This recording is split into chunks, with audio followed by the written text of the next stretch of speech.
చెప్పేసి ఒక్కసారి తెలుసుకోవాలి.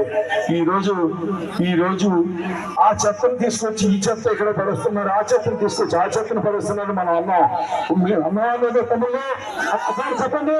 అక్కడ పొట్టూరులోని తీసుకొచ్చి ఇక్కడ పాయకురాపేటలో ఈ రోజు పోటీ చేస్తున్నామని చెప్తే మనం ఏం చెప్పాం తమ్ముళ్ళు? ఒక్కసారి అది మర్చిపోయి మనందరం దాన్ని ఒక్కసారి చంద్రబాబు నాయుడు గారికి గుర్తు చేసుకోండి.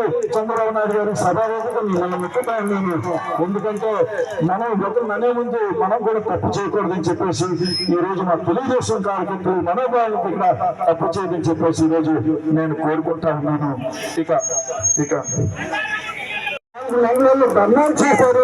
ఆ ధర్నాలు కార్యకర్తలు వాడుతున్నారు కదా, అవి ఎక్కడికి పోయి కార్యకర్తలు ఏడుకుంటారో ఒక్కసారి మీరు అందరూ గుర్తించుకోండి. మీ అందరికీ చూడండి, ఈ రోజు మీ అందరికీ ఒకటి నేను చెప్పాలి. ఎంతో మంది మాడుగుల నియోజకవర్గంలో పైలా ప్రసాద్ వచ్చాడు, న్యాయం జరుగుతుందని చెప్పేసి వైసీపీ నుంచి ఎంతో మంది ఈరోజు చేరికలకు వస్తే నువ్వు పైలా ప్రసాద్ అనే వ్యక్తి కార్యకర్తల మనోభావాలు చూసుకొని ప్రతి ఒక్కరి కోసం ఆలోచించి అక్కడ ఉన్న మనస్పర్ధల్ని ఎటువంటి విధంగా ఏమీ లేకుండా మనస్పర్ధల్ని స్మూత్గా హ్యాండిల్ చేయడానికి ఈ రోజు పైలా ప్రసాద్ వెయిట్ చేశాడు. అలా